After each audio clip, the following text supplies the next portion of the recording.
Come to the back of your mat into Tadasana and take a few moments to really anchor down through your feet, stacking your vertebrae, and feel like you're lifting that energy from the center of the earth up through your body.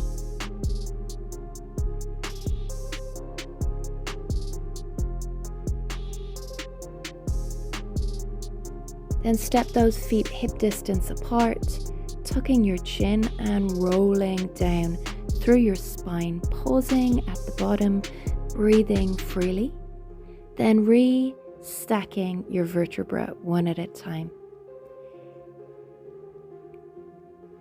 Keep breathing as you repeat, visualizing your vertebrae rolling away from an imaginary wall, releasing your hip flexors at the bottom, and with the knees bent, re-stacking your vertebrae one at a time. Hands on the hips now and drawing some circles for your hips. Keep breathing. Keep releasing the tension from the top chest as you release those hips and around the glute, making everything feel good.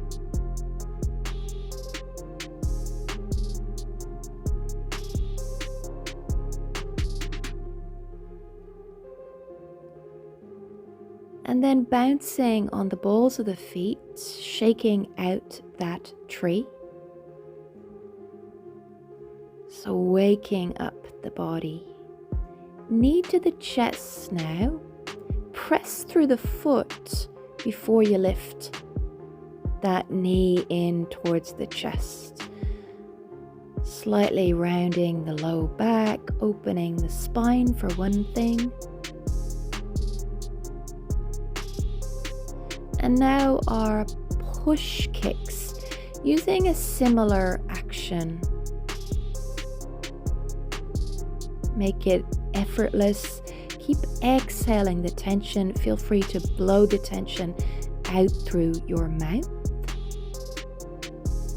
We're warming up the legs here. Warming up the hips.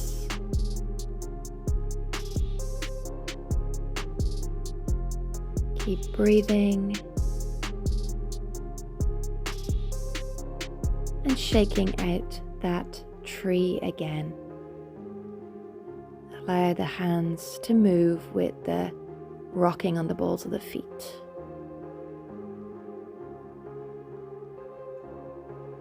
Hands behind the head, supporting the head and neck and lifting the top chest.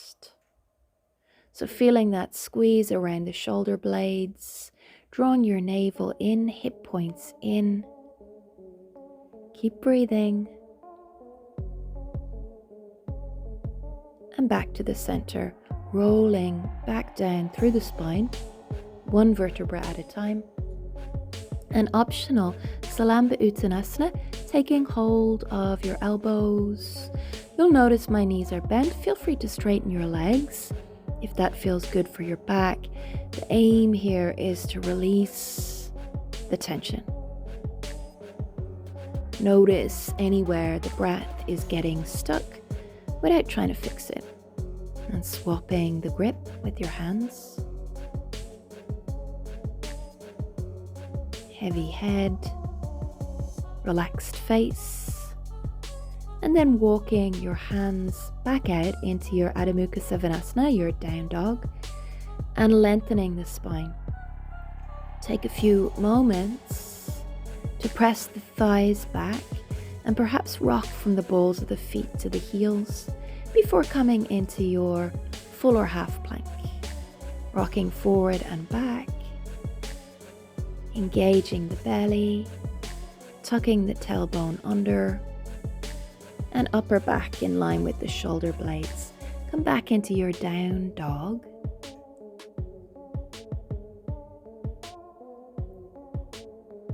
And rippling forward again, full or half plank for your salsa hips.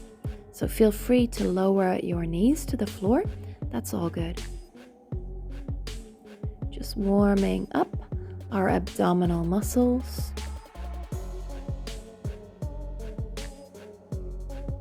Keep exhaling the tension, and down dog. Press those thighs back, so broaden and widen through the back of the thighs. Rippling forward again. Feet wider than hip distance for our shoulder taps. Try not to hold the breath when you're strengthening the arms and warming up your abs. So keep breathing. Lower your knees. Inhale, lengthen. So stick your bum out. Round. 1 to 3 full or half chaturangas. I'm doing half to keep my form as good as I can. Inhale, send your sit bones back. Exhale, unfurl. And 1 to 3. Keep breathing.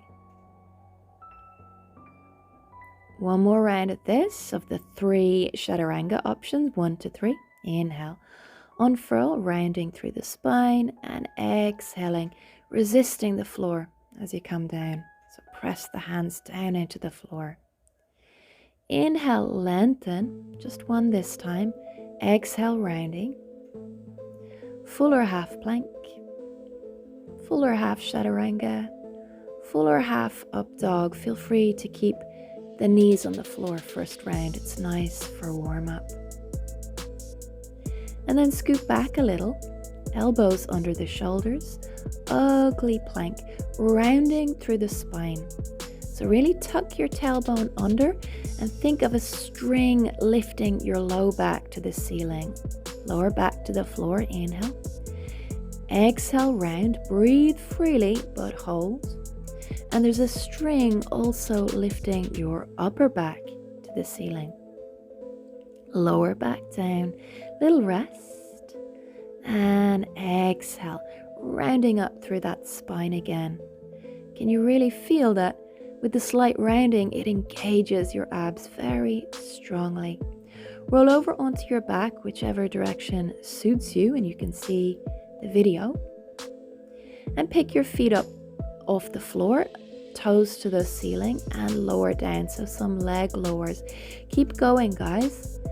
You can bend the knees here, and then we lift the hips at the top.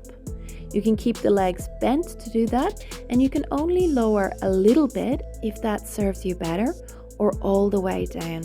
If you're lowering all the way down, make sure your low back stays glued to the floor before you lift the hips. Try not to use momentum with the hip lifts. So there's a little pause before, like you're tapping your toes to the ceiling before lifting those hips, using your lower abdominal muscles. So we really want to make sure our low back stays glued to the floor when we lower those legs. So draw the navel in, bending the knees, little rest. So feel free to take a longer rest as you come into Pilates tabletop, and cross body curls, or bicycle legs as we call these in Pilates.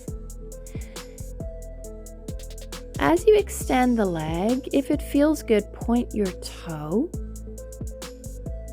and think of bringing your rib towards your opposite hip rather than just anything with the elbows. We're not working out our elbows here or our neck. This is for our obliques.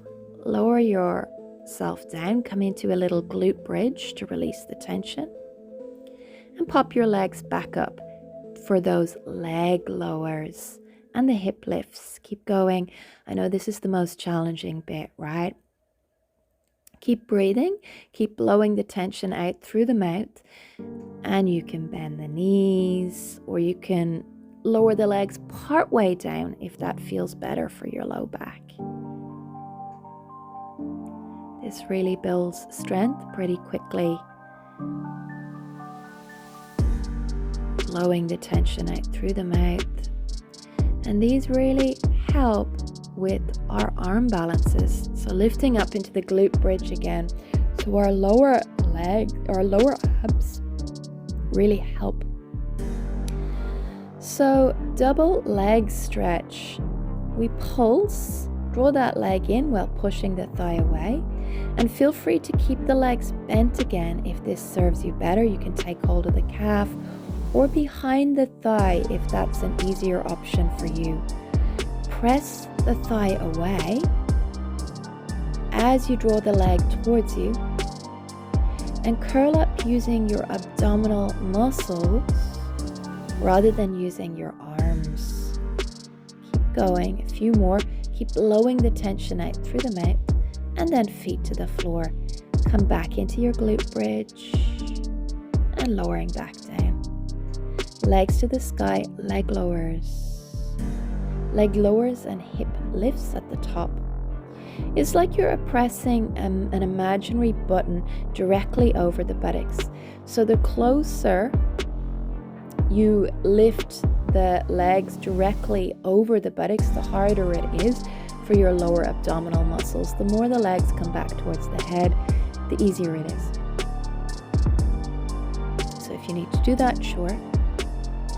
Feet to the floor, glute bridge, just releasing your abdominal muscles. Hands behind the head, either back to our bicycle legs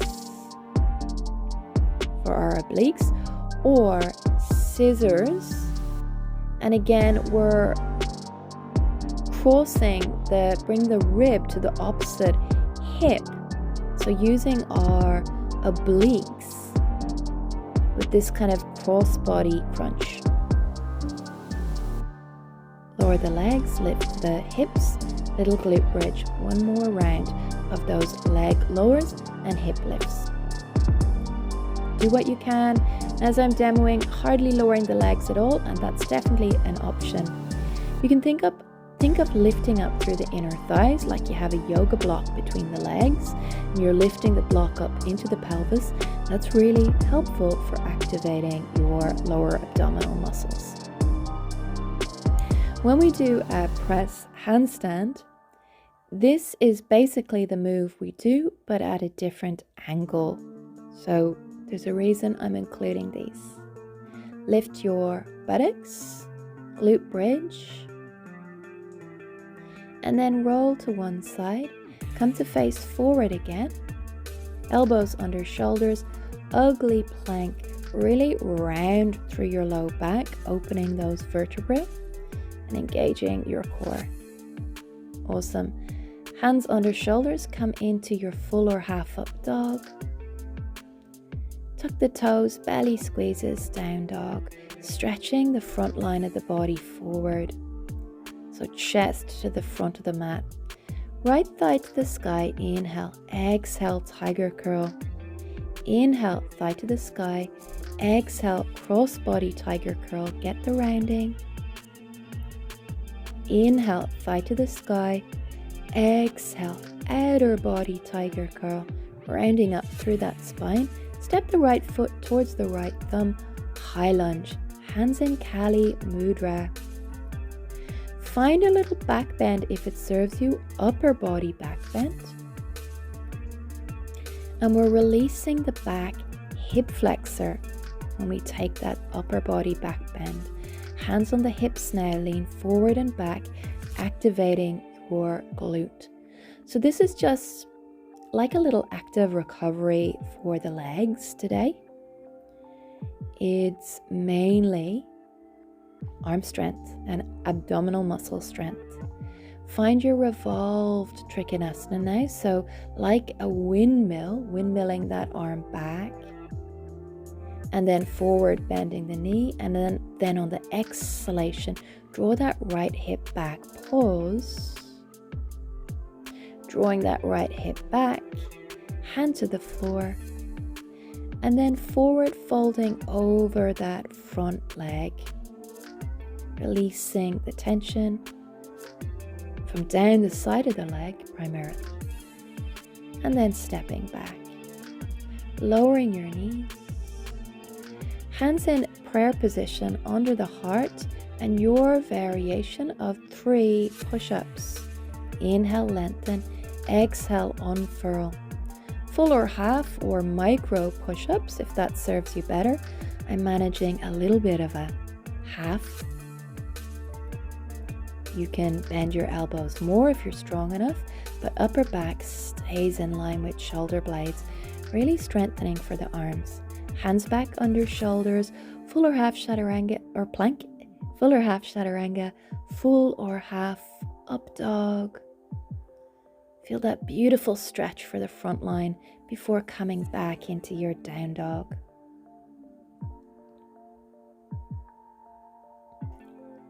Feel free to pedal the legs or do what serves you before lowering the knees. Hands beside the knees, now a little bit further back. Press into the hands and lift the hips a little or fully. So maybe the legs straighten here as you come into your pike presses. We're doing about 10. So if you need to take a break, come back to the video. Maybe you do 3 and maybe the next day you do 5 and stop to squeeze your wrists. Or maybe you can do the full 10, dropping the head down, firing up your abdominal muscles here, blowing the tension out through the mouth.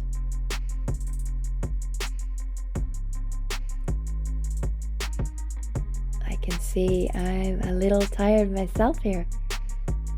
So from here, coming into your balasana, releasing the tension, feel free to squeeze those wrists. Sometimes that feels really good. And then our puppy pose, any variation, just getting the squeeze around the shoulder blades. Press back into your down dog for your Shakti kicks. So it's a very short down dog. And then press into your hands and think of bringing your buttocks over your shoulders and lifting your heels in towards your buttocks. You press into the hands. It's almost like a slow motion press and belly squeeze. Lower the knees. Now our dolphin pose and leg lifts. You can interlace the hands here as I'm doing, or bring them flat on the floor. And then pulsing, bringing the buttocks behind you. The heel lifts, sure, but that leg swinging and the buttocks moving to an imaginary wall, we're swapping sides now, is what it feels like to simply lift up into a forearm balance. And then you can do a little hop if you want to kind of get the feeling of what it would feel like. We'll do it later.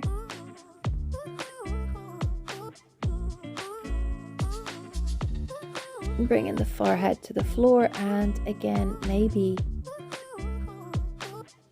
puppy pose.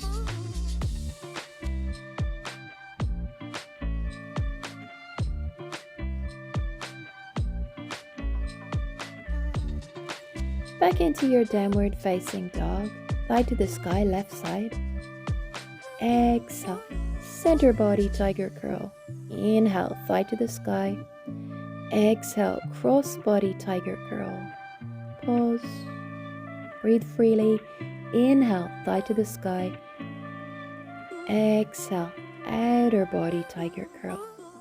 Step that foot beside the left thumb. And our high lunge with our Kali Mudra. Take a few moments to warm up before your upper body back bend. Hip points in. Hands on the hips now, lean forward and back. So engaging that front glute by pressing through the heel as we lean forward. It's challenging enough.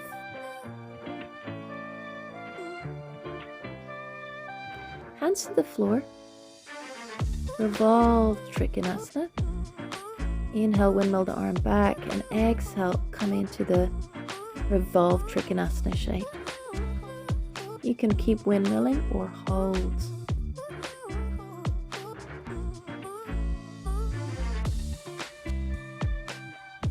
hands around the front foot again and forward fold over that leg, releasing the tension.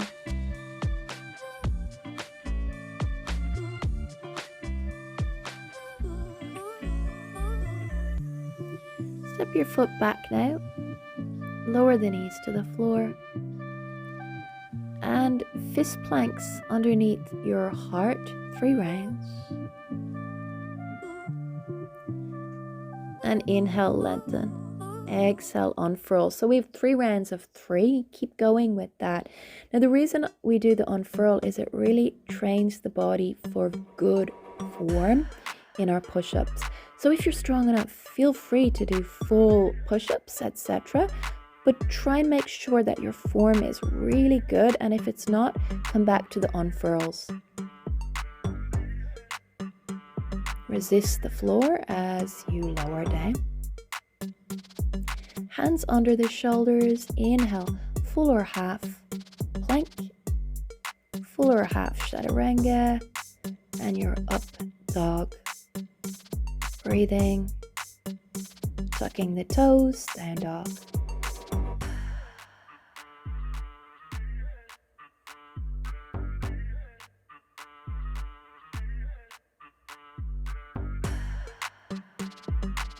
Lowering our knees, back to our rounds of pike presses.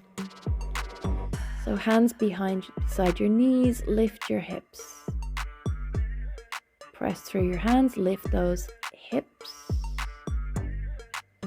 Maybe you do 2 and take a little break. Just keep going. Usually the trick is to break something down into steps and then go a little bit further the next day. That's really the main trick with progression in any physical, discipline. Just break it down. If you find it too challenging, find steps. Keep pressing down through those hands. This builds strength really quickly. It is challenging, but very strengthening. Now coming out of this, and you can take your child's pose again if you want, lifting the elbows, or maybe just for something slightly different, you take a malasana. It is nice to work on releasing the legs when we're working strongly on the arms. So maybe the next day you focus on the legs more just to give the arms a break, coming into your puppy. Just to get that squeeze around the shoulders now. I reach into my fingers to release the tension. Come back into your down dog or short down dog for your Shakti kicks. Really press the floor away with the toes. Bend those knees before pressing into the hands, and we're springing from our toes. Claw down into your hands a little bit. That can help.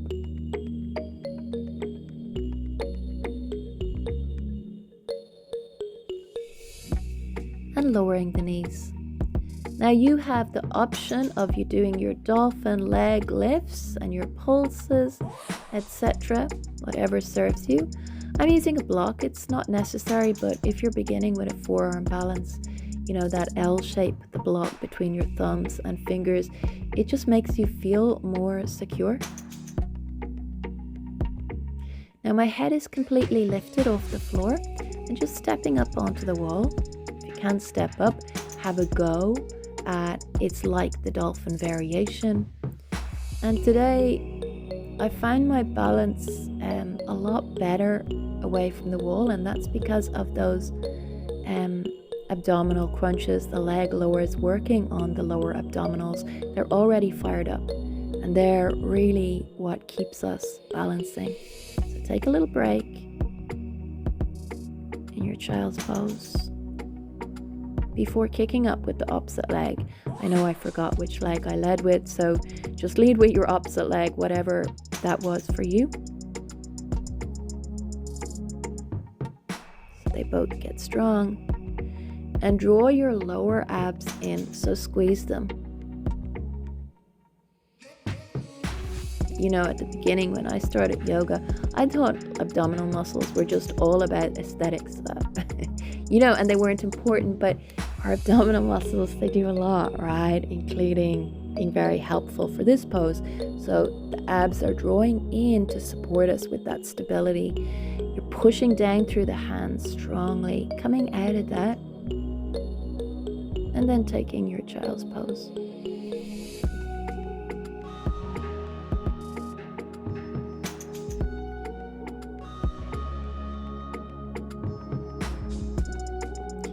Coming back to your mat and coming into a Skandasana shape. Take it easy flexibility wise with this shape. It's not the easiest. At the beginning it does become very easy. You can stay in Malasana if you prefer,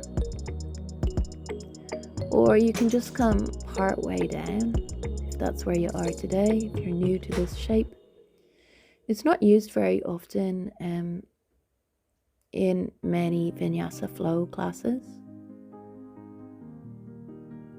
It is used in martial arts a lot. And then lunging from side to side, toes are wider than heels, foot stays on the floor, and open your knee out over the toes. Wide-legged forward fold and a twist. Keep the hips steady. So we rotate from about the floating ribs, really.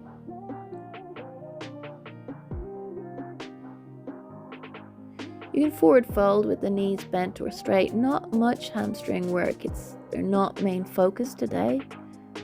You'll find a lot of these classes here. I work the hamstrings a lot, but not today. So feel free to keep your knees bent if you prefer.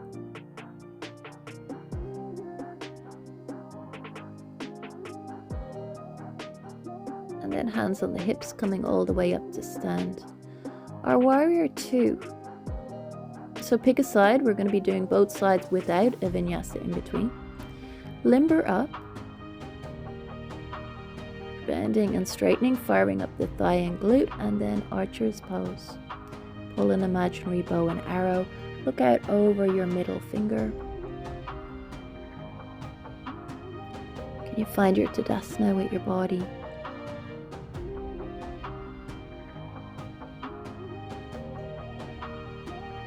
Then reverse your warrior. This feels really nice. And then draw that right hip back. So find the length in the right side of your body for core variation of our side angle. And then find your side angle, lengthening the right side of our waist. That's the challenging bit. Trikonasana, any variation. My hand is on the floor. That's simply an option. Can we breathe? Release the top chest. Then coming to stand and moving over onto the other side for our Virabhadrasana 2 warm up. I'm pressing through the ball of my foot to warm up that thigh. Press into the outside corner of the back foot. So there's spaciousness in that back hip. There should never be any sensation of stickiness in the hips. You're not just grinning and bearing it in terms of the joints. You can grin and bear it in terms of the muscles if they're burning, as long as you breathe, but not the joints. Reverse your warrior. And then the core side angle variation. Lean to the side first and then reach out with your arms. Tadasana with your body, with your torso. And then side angle variation. Keep the tricep close to the ear. Energy from finger to back foot. Trikonasana. Imagine someone is lifting that top hand up. So you're kind of floating.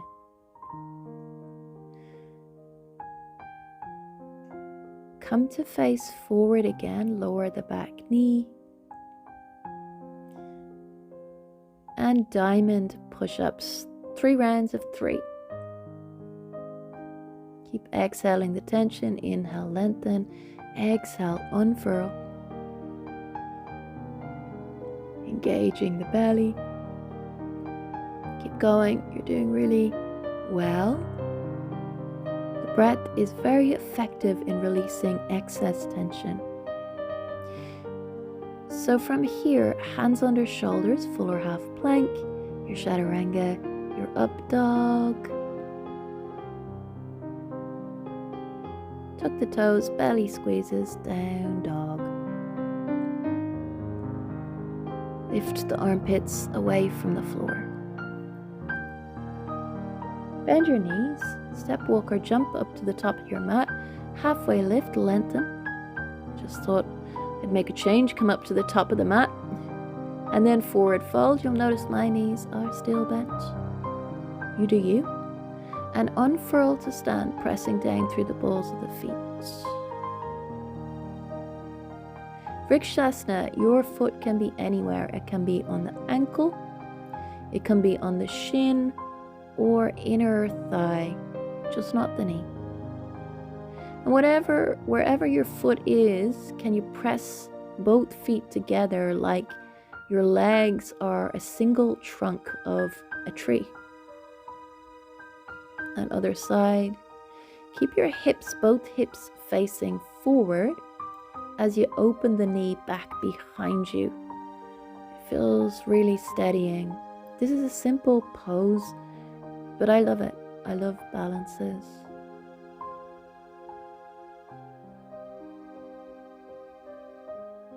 Energy up through your legs. Step back. Come into your balasana. Release the tension from the top chest. Steady your breath. Now in the winding down part of the class, I can't see you, so feel free to do what serves you or take longer. I'm doing a rolling panda here, tucking my right shoulder underneath. So there's this rounding and release that happens for the upper back here. I'm reaching through my fingers.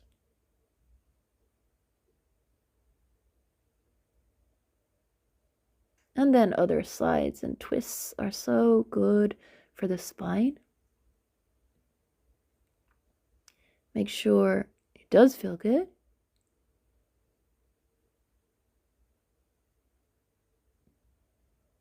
Pressing down through our shoulders, coming back up, half pigeon. So if you worked your legs the day before, it can be nice to get some stretches in for the legs and glutes, like we're priming them gently for tomorrow. And then swap sides with your half pigeon. Getting a little squeeze, not staying for too long, depending on how much time you have.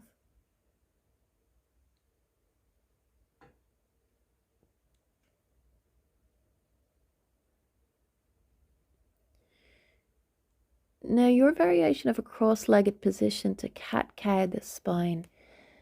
So rounding as we exhale and inhaling, arching the back, lifting the top chest. Get those vertebrae moving.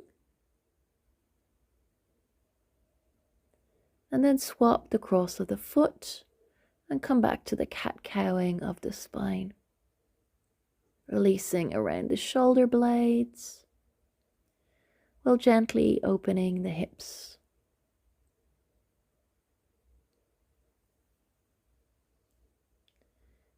Now you can stay with a simple cross-legged position. If it's easy, you can come into half Padmasana or Siddhasana. Siddhasana, perfect pose. It's hands on the calf, but the aim here is a twist. So any hip opener and a twist to release around the shoulder blades.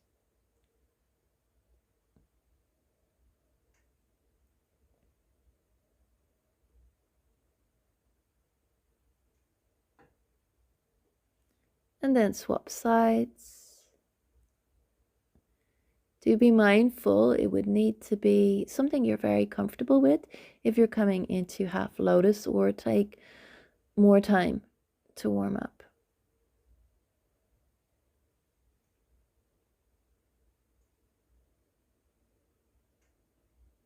Finding our twist.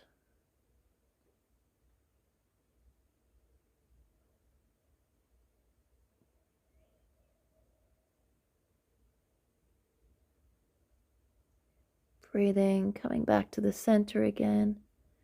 Bringing the legs out in front and rolling back down through the spine. You can interlace your hands, press your shoulders down into the floor as you reach your hands away. So releasing around the shoulder blades, and again, press the hands up towards the sky in front of the shoulders, but press your back down into the floor. And then coming into Shavasana. You can always pause the video here, but at the very least, take 10 breaths of noticing and of releasing the tension in the top chest.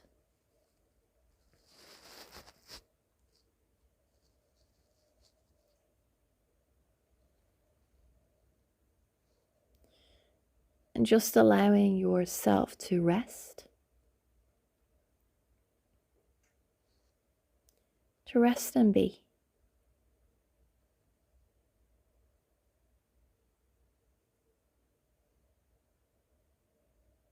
You can notice the breath coming in and out.